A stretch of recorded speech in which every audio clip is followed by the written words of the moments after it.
Guys, kung bago ka pa lang dito sa aking channel, mag-subscribe na po kayo sa Donmar TV. Kasi kung mag-subscribe kayo, updated kayo lagi sa mga nangyayari, no? Sa mga balita. At the same time, yung mga cellphones ninyo, magno-notify yan kung nagla-live na ang Donmar TV o kung meron man tayong breaking news. Okay? Sabay-sabay muna tayong mag-subscribe sa Donmar TV. Subscribe everyone. Sa mga hindi pa, 1, 2, 3, go! Hindi dapat isisi sa Malacanang ang umunoy nakitang blankong items o halaga sa bicameral conference report para sa panukalan 2025 national budget. Ayon kay Executive Secretary Lucas Bersamin, ang nakarating sa Malacanang ay ang enrolled bill na nilagdaan ni Pangulong Ferdinand Marcos Jr. Kaya naman hindi anya mananagot ang Malacanang sakaling iakyat sa Korte Suprema ang isyung ito sa 2025 budget. Ang problema natin dyan is hindi kami ang mananagot dyan kung mayroon mang pagkukulang sa bagay na yan dahil BICAM report yan eh. Wala kaming kinalaman sa BICAM report. Ang may kinalaman lang kami yung finished product na pinapirmahan sa presidente. Hindi yung blank check.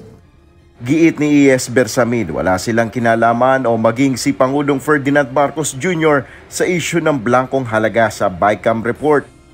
Alisin natin sa consciousness ninyo na kami may kinalaman sa mga blank pages na sinasabi ninyo, no? That is why we resented so much yung impression that the President was given a blank check. Wala kaming kinalaman doon sa internal sa Congress yun. Ayon kay Budget Secretary Amena Pangandaman, ang makakasagot lamang sa isyong ito ay ang mga miyembro ng BICAM. Yung sinasabi po nila na blanco, sila din lang din po ang makakapagpuno nung blanco. Naniniwala rin si E.S. Bersamin na dati na ring nagsilbi bilang Chief Justice ng Supreme Court na hindi pipigilan ng SC ang implementasyon ng 2025 GAA. Alam mo, the Supreme Court will never stop the budget from being implemented. All right? I cannot understand if the Supreme Court will have that tendency to put a stop to it, even if any of those challengers will ask for a TRO. Because the government must function, must be run. Ilang individual ang nagpaplano na iakyat sa Korte Suprema ang issue sa umunoy blankong items sa BICAM Committee Report sa 2025 budget. Mga kababayan, that, sabi ni Bersamin, hindi kami ang mananagot dyan kung meron mang pagkukulang sa bagay na iyan dahil BICAM report iyan. Wala kaming kinalaman sa BICAM report, sabi ni Bersamin. Alam niyo mga kababayan, sukol na. Yari na. Nung una ang yabang-yabang ni Bangag, sinungaling si Duterte. At ngayon talagang ang dami na nagpatunay. Di ba? Ang UNTV na inulat nila na nakakuha sila ng kopya at kung sino-sino pang mga nakakuha ng kopya na yes, ay meron talagang blanco na line items, na mga line items, which is 28 according to Congressman Ungab, na blanco. At sinabi nga mismo ni manggagamit Amy Marcos yan, na nakita niya na yan doon sa kanyang privileged speech. And now, gusto ngayong tumakas. Okay? Gusto ngayong ilabas ang kanilang mga sarili sa kanilang kasinungalingan, katarantaduhan dito sa by scam na ito. Ngayon, ang kailangan nga nating malaman, sino ang naglagay ng mga numbers o ng mga figures ng amount doon sa mga blankong line items na yon. So sige, pagbigyan na natin ang katangahan, kabobohan o kasinungalingan. Actually, they're not tanga eh. Kanakawan, magnanakaw ng gobyernong ito.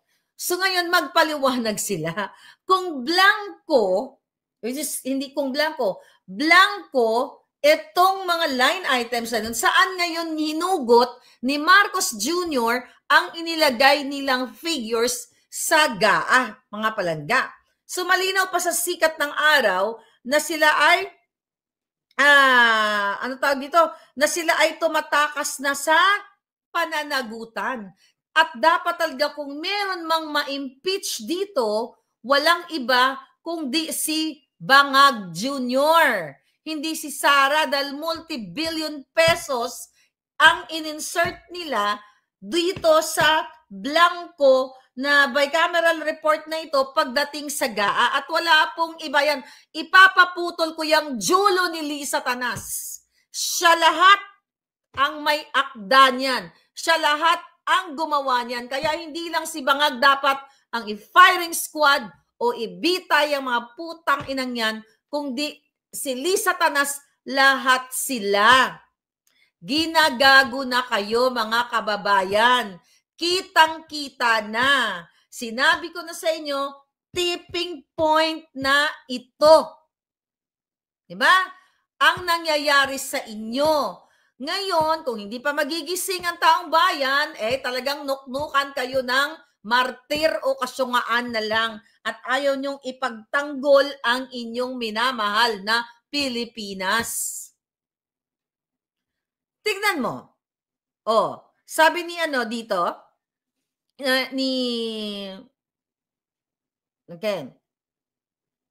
ang sinasabi ni Bersamin dito ay wala daw kinalaman ang Office of the President dito sa bicameral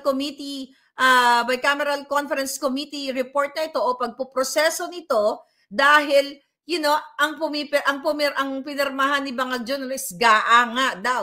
So ibig sabihin ang talagang nuknukan ang mga bangag na administrasyon na ito. Okay? Sabi ni Bersamin, I cannot understand if the Supreme Court will have that tendency to put a stop to it even if any of those challengers will ask for TRO because the government function must be run. Okay? So ibig sabihin, mga kababayan, so dapat hindi sabi ni Bersamin at itong mga alipores nila na mga huwad committee at mga kasabwat nila dyan sa Congress na ang eksena daw kaya daw ito nagrereklamo nag-expose ito si Congressman Ungab at Pangulong Duterte, mga palangga, para lang daw ibalik itong budget, mga palangga, budget ni Inday Sara. Okay? Kasi mga kababayan, ito ay pinaliwanag na ng mga magagaling na abogado, PRRD, Ungab, Vic Rodriguez, na ito ay unconstitutional. Paglabag sa batas dahil hindi dinaan sa tamang proseso, kumbaga pinilapan lang nila kung magkanong numero ang gusto nilang ilagay. Ngayon mga kababayan, kitang-kita ninyo na ang taong bayan, kayong lahat actually, ay wala ng tiwala dito sa bangag na administrasyon na ito. Dahil malinaw pa sa puting ikinula na binlangko nila yung mga line items, okay, doon sa bicameral report na ito para hulaan ni Lisa o ilagay ni Lisa Tanas siyang buwaka ng inang kidnapper na yan. Okay? Yan talaga ang nag-fill out niyan. Ako didiretsuhin ko na yung gagang yan. Yung hudas na yan, yung impacta na yan, addictus benedictus, smuggler na yan, lahat, tsoktsakera, kawatan, pulboronic, di ba? Yan ay malinaw pa sa sikat ng araw. Kaya dapat talagang isulong, which is sinusulong na nila, Attorney Vic, ni Congressman Ungab, yung pag-file ng kaso sa kanila sa Supreme Court. At ito mga kababayan, hindi lang pwedeng sasabihin ng Korte Suprema na okay, nakita namin na talagang ito ay labag sa batas. O sige, balikan na lang natin yung 2024 budget or yung reenacted budget na sinasabi nila kung ito ay binito yung GAA 2025, which is hindi naman binito ni Bangag dahil ang sinasabi niya ay pinag-aralan namin, binusisi namin, may picture-picture pa mga jutang ginimes. Yung pala, hindi naman nila pinag-aralan, kundi pinilapan ni Lisa Tanas ni Bangag Jr. ng number na gusto nila. At hindi pwedeng ganito na lang, kalimutan na lang natin na sasabihin ng Supreme Court, kasi iba dyan, kasabot nila, okay, reenacted budget na lang tayo. Forget about yung mga eksena mga blanco doon sa bicameral report, kalimutan na natin yan, mag-reenacted budget na lang o tumigil na kayo. Ikaw, Marlica Vic Rodriguez, Duterte Ungab, kayong mga Duterte supporters, at kayong mga Pilipino, whether you are Duterte supporters or not, Marlica supporters or not, yun ang mga dilawan na may pagmamahal sa bayan, not the dilawan na mga politiko, di ba? So ngayon, mga kabayan, hindi kayo pwedeng tumigil. Dapat panagutin ito si Bangag Jr. dahil ito ay impeachable offense at dapat nga binubuhat nyo na. Yung hinayupak na yan, imagine nyo, pinagbibintangan pa ang Pangulong Duterte, si Congressman Ungab, na ito ay fake news. Kung fake news ito, bakit biglang bumuelta? I mean, binawi ni Bersamin ang kanilang statement na si Pangulong Duterte ay nagsisinungaling. Hindi ba dapat panindigan nila? Hindi, nagsisinungaling yan si Duterte. Hindi totoo. Na blanco yung, yung BICAM committee report, papers na yan. Sinungaling yung Duterte. Gusto lang talaga maibalik yung budget ni Sara. Di ba? Ganun yung mga reasoning nila. Bakit ngayon kumambyo? Ibig sabihin, napakalinaw, mga palangga, napaka-transparent na ipinakita ng mga maiisog katulad ni Congressman Ungab sa inyo dahil siya ay dati namang chairman ng Committee on Appropriation kasi kaya alam niya yung mga sinasabi niya. So ngayon, bakit biglang kumambyo si Bersamin? Bakit ayaw magsalita ni Grace po? Bakit ayaw magsalita ni Escudero na hindi naman daw niya nakita yan at hindi naman daw siya pumirma?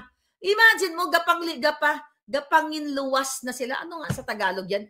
Lumalabas na sila sa mga pananagutan. Alright? Lumalabas na sila sa kanilang mga pananagutan, sa kanilang kasamaan, sa kanilang panglilinlang, pambubudol sa taong bayan. Lahat yan magkakasabwat. Si Tambaloslos, yan, lalo na yan, Speaker of the House. Tignan mo yung mukhang toko na si Kimbo. Nakawatan sa Kaban ng Bayan na dating nagta-tricycle na ang mga paa parang mga loya na pwede mo nang pokpokin, ilagay mo sa tsaa mo o gawin mo ginger tea. Pero in-interview, ano ang sabi ng kanyang staff, ng kanyang assistant? Nagmamadali. Di ba? Nagmamadali daw si Kimbo, ayaw magpa-interview. Ang putang inang babaeng yan, na nakinabang sa Kaban ng Bayan na simula sa pagta-tricycle, hindi natin nilalait dahil ako'y nagta-tricycle. Naglalakad nga ako kahit pag walang pamasahe, di ba? Ang punto natin dito, dating payak ang pamumuhay at ngayon may artista ba, naka-Rolex lahat, name it, lahat, naka-jewelry, na ang sweldo magkano lang. Magnanakaw yung hayop na Kimbo na yan. Ngayon, ayaw magpa-interview? Kasi nagmamadali? Nasa ng transparency.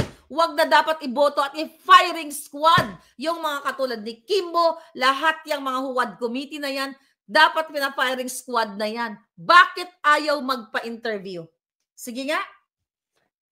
Managot dapat yata. At hindi lang dapat just in case na magdesisyon ng Supreme Court na okay, tama lahat at nakikita umayon sa taong bayan, hindi pwedeng reenacted budget lang yan, mga palangga.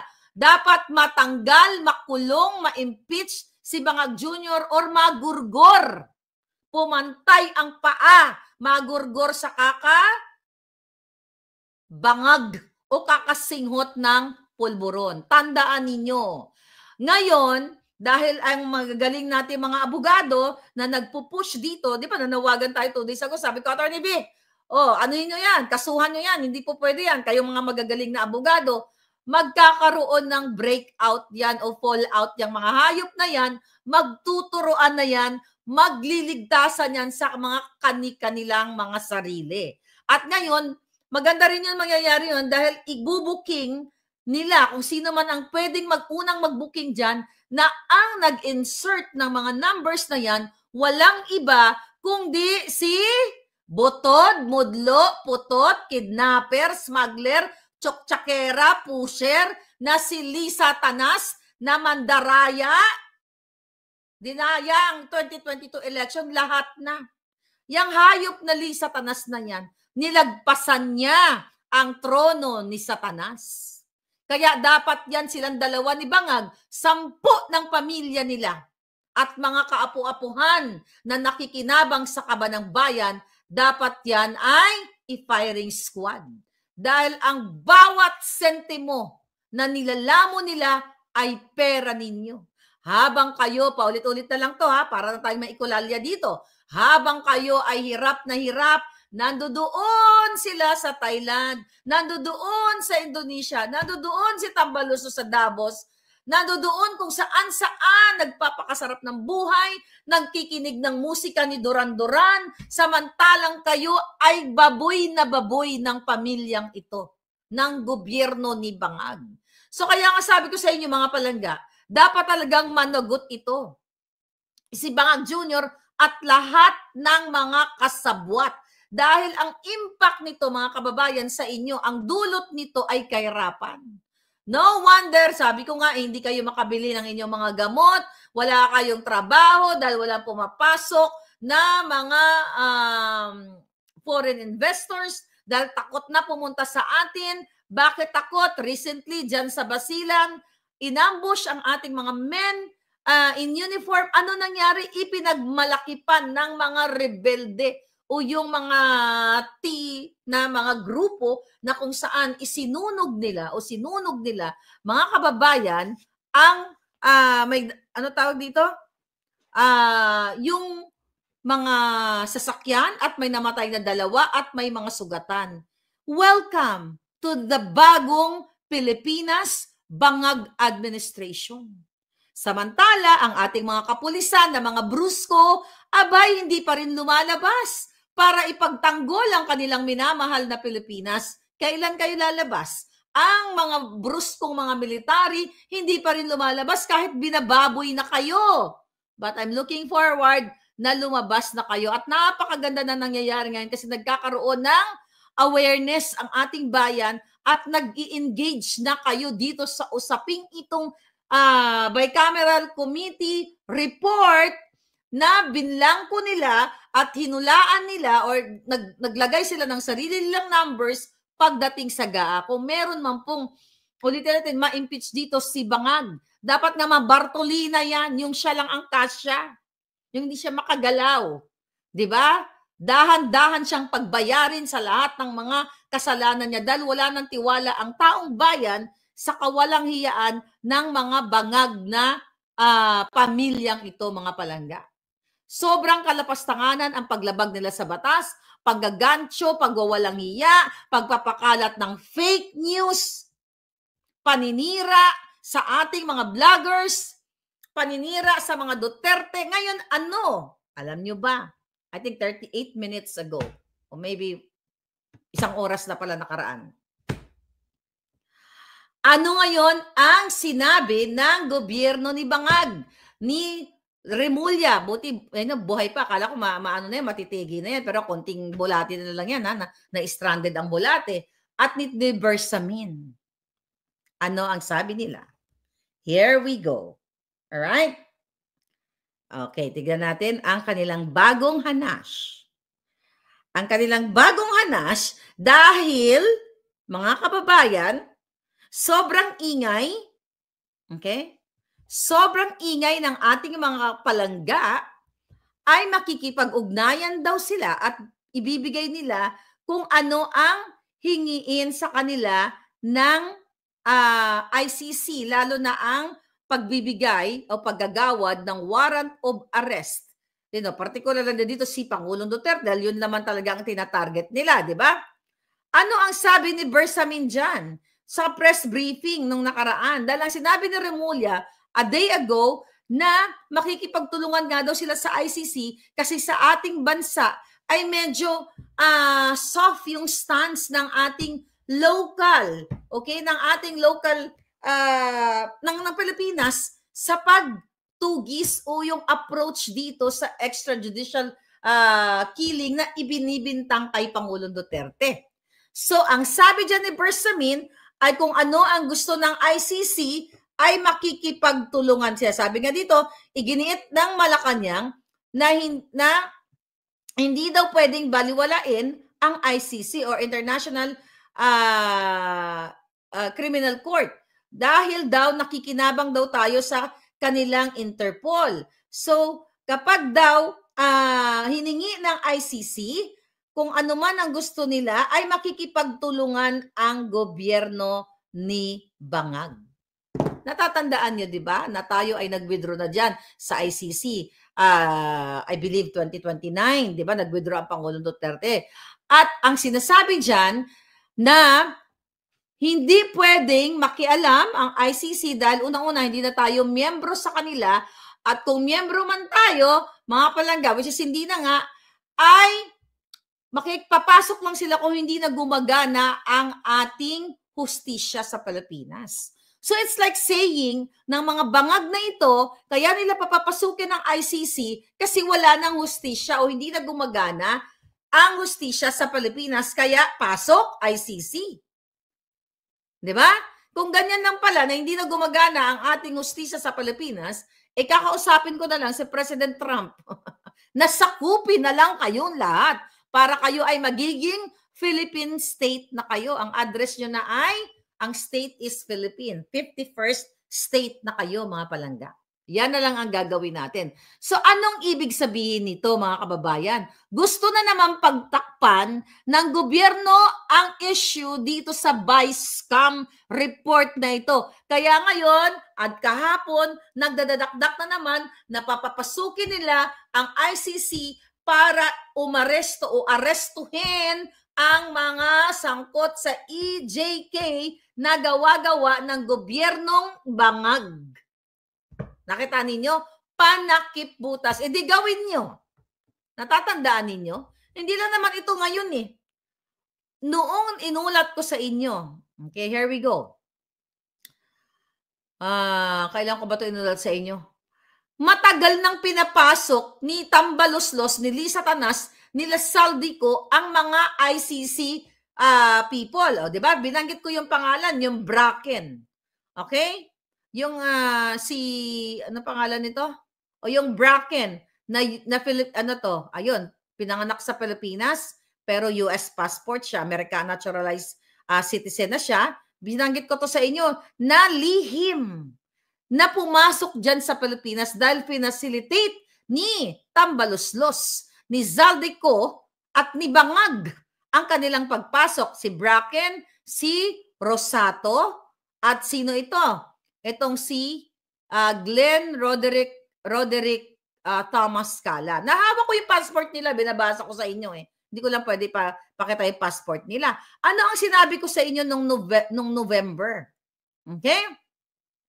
Actually, sabi ng ating puting ahas, okay, there are several ICC teams na pumasok sa ating bansa since October of 2024. One of the investigators named William Rosato ay nasa bansa na ngayon. November ko pa inulat to sa inyo. November 7. Okay? He stays at Raffles Hotel since October 29. With an interpreter pala si Bracken, with an American interpreter named Maya Bracken. Okay? Another investigator I know named Glenn, Glenn, Glenn Cala, who just left our country. Sabi dito. Okay. It's Speaker Romualdez and Elizaldico's assistant making arrangement for those members. Okay. One of the members arrived. They were put up to 5-star hotel in Raffles Presidential Suite and frequently went to high-end hotel, Midas, for meetings with particular persons. In Midas, where they used as workplace, the hotel reserved several presidential suites, sunset rooms, and an additional room for transitions and breaks.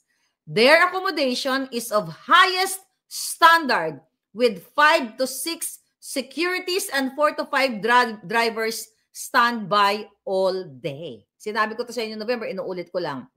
When the members are free from work, they just hang around and went shopping accompanied by Filipino escorts, and their expenses are all charged to these escorts. I even heard, sabi niya, that ICC members urinated in the neighborhood of House Speaker Martin Romualdez Villa, which caused neighbors' complaints. Okay? Tambaluslos calls these members VIPs. They have very strict rules on using digital services there. And it's impossible to taking photos of videos. But I know, sabi dito, they frequently have meetings at Midas Hotel these days. And will go there, meet some important individuals. Okay? Sabi niya dito, ano pa dito? Tambaluslos is secretly arranging operation with ICC, though our country didn't join ICC, and Bangag recently also claimed that our government will not cooperate the investigation of ICC. Okay?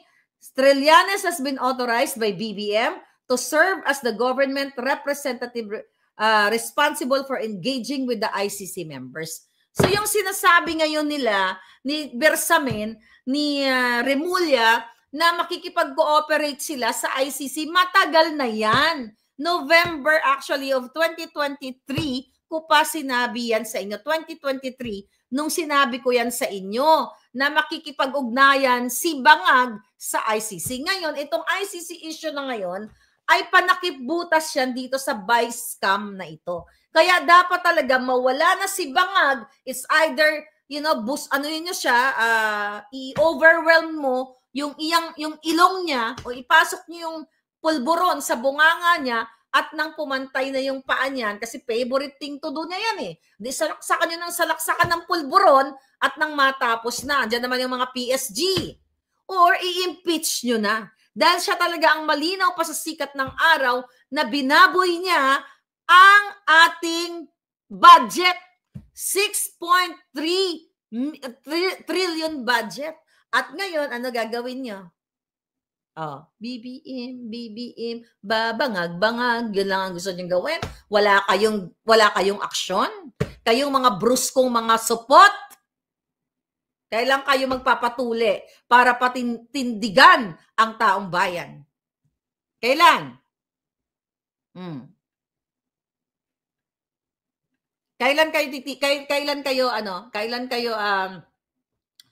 titindig? Sabi ni Ami, si Santos, si PRRD, di takot sa ICC. Di naman takot yan eh. Kaya nga sabi ko, subukan ninyo, di padampot ninyo. Tignan ko lang yung ICC na yun kung hanggang saan ang tapang na mga yan. Mag-resign ka na Bangag, sabi ni Christy Benson. Hindi yan magre-resign actually, mga kababayan. Imagine nyo, mga palangga, gagamit na naman sila ng ICC. Sabi nga ni Attorney Vic Rodriguez, yung ginawa nila ay lumabag sila sa falsification of legislative document.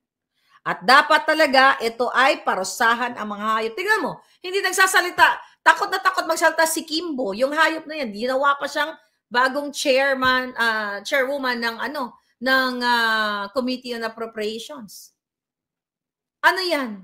Pag ayaw nilang sumagot, hindi sila sasagot, pero kumakamkam sila ng pera ng taong bayan. Trabaho nila, tungkulin nila na magpaliwanag kung bakit blanco ang BICAM report. Bakit nagtatatakbo si Kimbo na parang kinakati ang kipaylabong? Ayaw magpa-interview yung tuko na yan. At pumasok doon sa ban niya. Dapat talaga gurguriog na yung mga yan. Sabi ko nga kung may parusang gurguriog na yan lahat yung mga kasabwat sa Huwad Committee, si Grace po, si Escudero, na kesyo wala daw siyang alam dahil wala naman siyang nakita, hindi naman siya pumirma, putang ina, Senate President siya.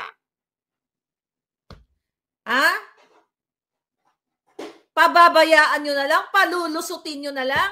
Ulit-ulitin natin, kung ikaw ay mahuli ng kapirasong sardinas, 3 lata, 5 latang sardinas, 2 kilong bigas, pag nahuli ka, binubugbog ka pa ng mga tiwaling pulis, kinukulong ka. Wala pang 1,000 ninakaw mo. Pero itong mga buwaka ng inang ito, lumanakaw ng bilyon-trilyon, Nandiyan pa.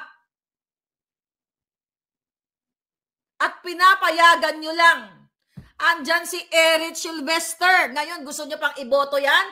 Si Eric Sylvester, si Erwin Tulfo na umamin na siya ay nag-TNT. Pero hindi naman yun ang issue. Pero ang totoo ay nagnakaw siya ng identity. Ninakaw niya ang identity ni Eric Sylvester. Nagpanggap siya na ipinanganak sa Hawaii. Diba? Pero hindi naman siya si Eric Sylvester. Pumasok daw siya sa Navy. Kumuha siya ng mga benepisyo dito sa mga American citizen tax, American taxpayer, mga kababayan, tatakbo pa sila. 2 tulpo. Gusto nyo ba? 3 tulpok, 3 mga ugok nandyan? Ang tanga-tanga ng Pilipino kung iboto pa yan mga buwaka ng inang yan. Ang bobo-bobo na ng Pilipino kung iboboto pa si Bong Revilla na binago ang kanyang pangalan, ang kanyang apelyedong Revilla, idinagdag ang Bong para mag-take advantage sa mga bobong botante para mauna siya sa listahan. Pilipinas, saan ka na? Lubog ka na, maawa ka sa bayan mo.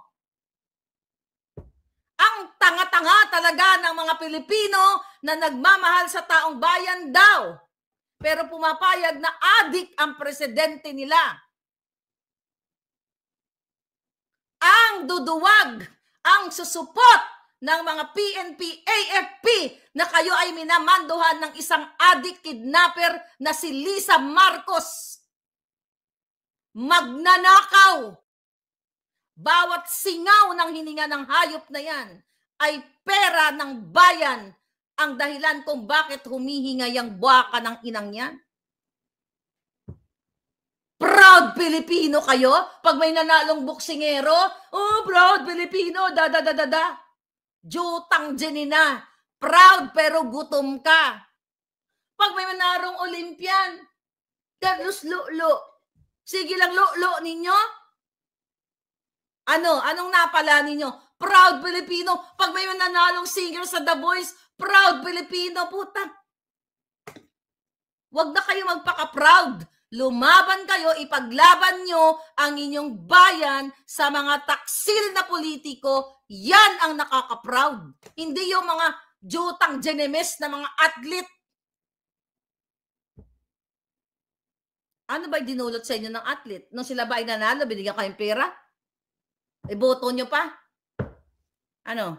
Natakbo pa yun si Dodong. Nagtakbo ba si Dodong? Oh, magtakbo man si Dodong. Ano yan? Yumaman ba kayo nung yumaman si Dodong? Si Lolo, naglo-lo lang mo. Ano mangyayari sa inyo? Itigil nyo na yung mga proud pag may nanalong Miss Universe. Proud Pilipino! Eh yung mga nanalo, nagpapatsuk-tsak sa mga politiko para magkapera. Kaka-proud ba yan? Kaya ako wala na ako amor sa mga ano dyan. Hindi man lahat. May mga matino-tino pang konti dyan. Tapos ngayon sa politika, nakita nyo na binababoy na ang budget. Kaya patuloy na binabaha kayo dyan. Nakaka-proud ba yan? Na wala kayong mga boses, wala kayong mga bayag. Tangina, nakakaya maging Pilipino sa panahon ngayon. O ano, nakaka-proud ba yan? O, tapos, pag yung mga anak ninyo, anong ituturo ninyo? Yung mga anak nyo ngayon, pa-konyo-konyo, pa-Ingles-Ingles, gutom naman. Pa-konyo-konyo, pa-islang-islang na lang tayo. Pag nag-aral sa private school, parang very Briton, katulad ng mga anak ni Lisa Tanas, na mga addictus. Ang pamilya niya addict, gusto nyo, na-enjoy kayo, oh, very British, nye-nye. Tapos mga addictus,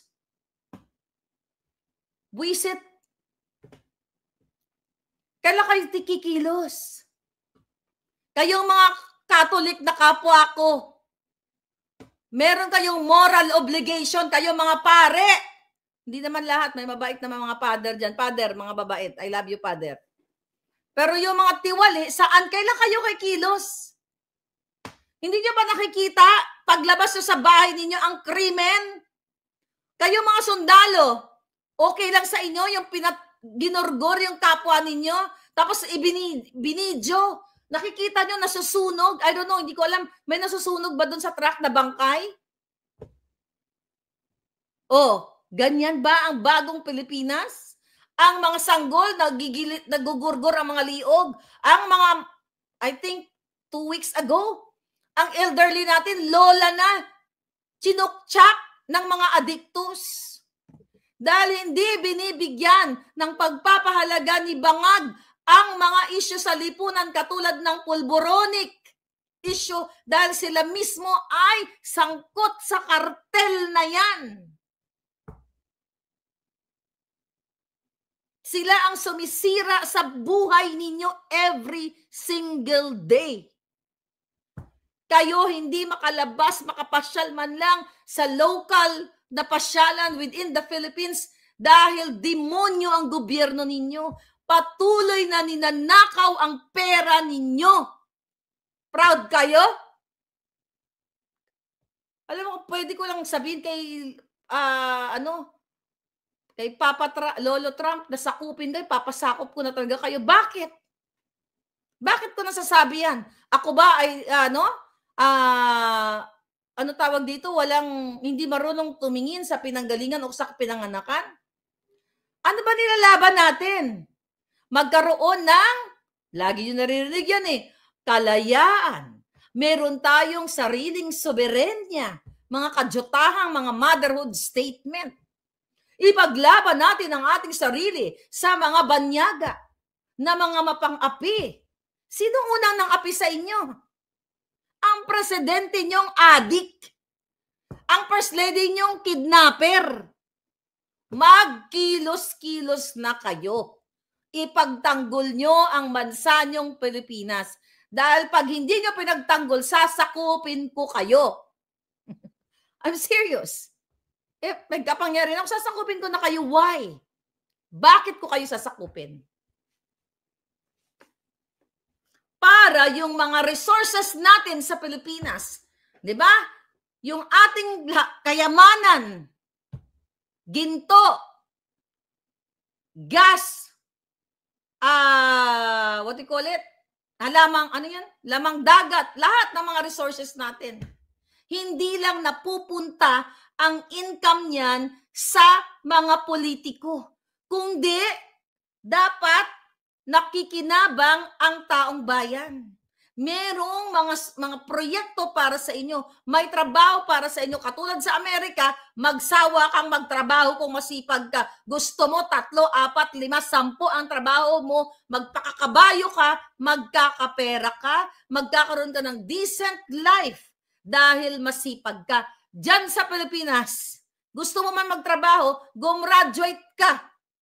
Pinaghirapan ka ng magulang mo, wala kang mapapasukang trabaho kasi walang oportunidad. Why? Walang pumapasok na investor kasi takot. Dahil bangag ang presidente, sa airport pa lang, warak na ang Pilipinas.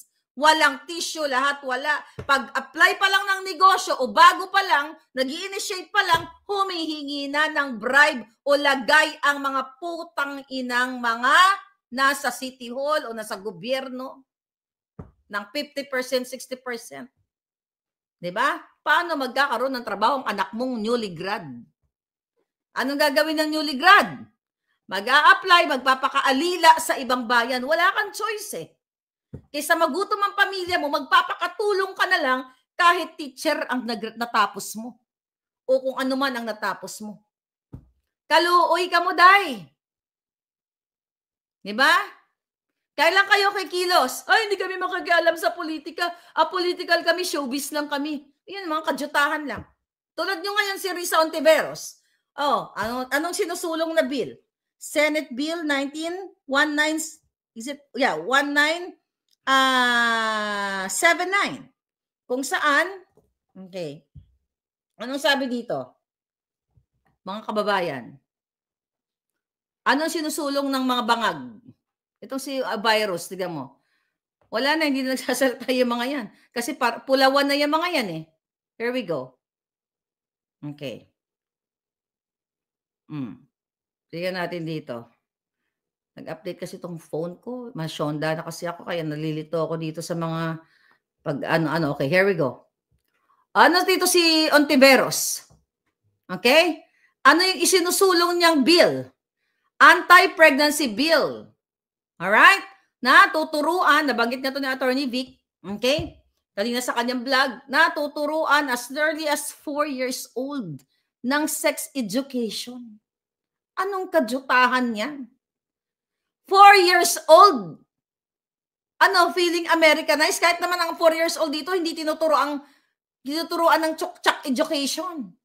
Anong pumasok sa utak ng mga ito? At 4 years old, 5 years old, 6 years old, tuturuan mo ng chok-chakan? Kung paano ang safe or not safe na chok-chakan? Ito na ba ang bagong Pilipinas? Mga makamundo na? Di ba? Ito na. My God, ano nangyari sa Pilipinas kung mahal? In early 2000, lumayas ako ng Pilipinas dahil gusto ko, what? Gusto ko tumakas sa kahirapan at nag-expect ako na sana after 10 years, 15 years, magbago Pilipinas, lalong lumubog. Di ba? Lalong lumubog kayo. Ano kayo ngayon? Tangin ang sweldo ng mga laborer, 700 pesos. Magkano? 600 pesos. 600 pesos. 700 pesos. Magkano regular ano ngayon? Regular, what do you call it? Minimum wage. Demonyo na po ang nasa gobyerno. Wala silang kahihiyan. Hindi ka sila nahiya nagpa-party. Ang mga pulawan nagsasama-sama. Yung mga sinusuot nila, mga barong, mga Pilipiniana, overpriced. Galing sa mga kawatang designer, mga buwaka ng inang mga designer. Na sobrang mag-mark up. At sino ang nagbabayad sa mga overpriced na designer outfit na yan na hindi naman bagay sa mga mukhang toko? Pera ninyo.